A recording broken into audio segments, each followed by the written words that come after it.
Hello, everyone. I have a UFO story to tell you and a ghost story. First off, I'm going to start with the UFO. I believe this was the year I graduated. If not that year, the year after. I can't recall the year. That would be 1988 or 89. If any of you that graduated at Northwest with me that remember this incident, please let me know in the comments below. Anyways, back to the story. Like I said before in my previous video, that I was always watching the sky and I always believed in UFOs and life on other planets and etc. etc. There was one evening that my sister and brother-in-law was up from Arkansas to visit, and they were going to go to play bingo with my mom, and they asked me to go, and I told them I wasn't interested. Well, it happened to be that night. This happens to them. Apparently, they were coming home from bingo on Portage, and they saw this big bright light, and they thought it might have been a weather balloon, but a weather balloon isn't out there at nighttime, and it was so bright, had some colors on it, and when they were slowing down, it came upon them. It was so bright you couldn't see above. As I recall, the story told to me that you couldn't see anything, couldn't hear anything, and my brother-in-law, mind you, was in the Air Force at the time, decided to beat the horn to see if he can communicate with it or whatever, and it did nothing. And then apparently it just floated up and went north of there. So they started driving back on home. And I remember the next day in the Signal newspaper that there was 12 other sightings of this very UFO in the newspaper. I should go down to the library, see if they have that stuff on file, get pictures of it, because it's an interesting story. And now, this making me kick myself in the ass because I wanted to see it. And of all nights, that had to happen, and I did not go to bingo, because I'm not always about bingo. So they was telling me about it that night. Bright lights flashing, couldn't hear anything, couldn't see anything. Wow. I missed out, I guess. But that's how that story goes.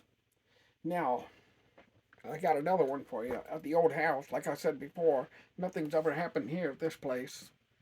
But at the old house, there was always something. I remember the wife working late night, and it was after midnight. I was cleaning the kitchen. My daughter was in bed. She was just a little thing at the time. And it was late. And while I was cleaning the dishes, and I saw something. Looked like a little girl walk right past me and go on off to the dining room. I'm like, whoa, you guys need to get your ass back to bed. You know? And mind you, when you come downstairs into my foyer, it opens into the living room, and it opened into the dining room, and it opens up into the kitchen. And it goes back into the foyer. So it's like one roundabout in the house. The only difference is because we have that, it doesn't really give us a living room. So we had a couch lined up against a 6-foot entrance. So it's kind of blocked off. And with that being said, I chased the girl into the dining room.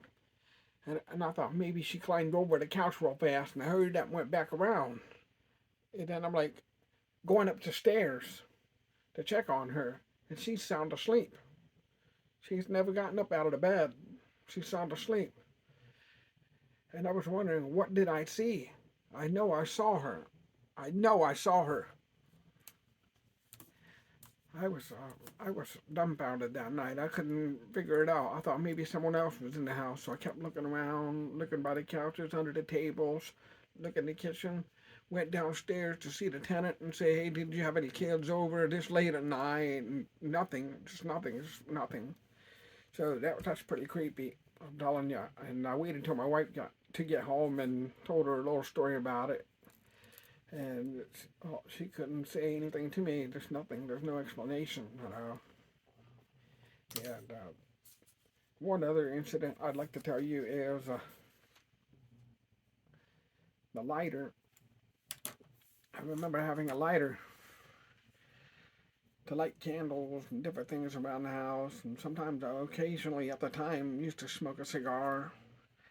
And we just have two kids, and me and the wife, and the tenant downstairs, and the tenant's usually not always home. And sometimes the door's locked between upstairs and downstairs. And we had a chest freezer in the foyer because there's no other place to put it. So when you go into my foyer, there was a chest freezer, and that's where I always put my lighter at, standing straight up. Well, one time I needed it, and I couldn't find it. Couldn't find the damn thing for nothing. Could not find it. I asked about it. Nobody had it.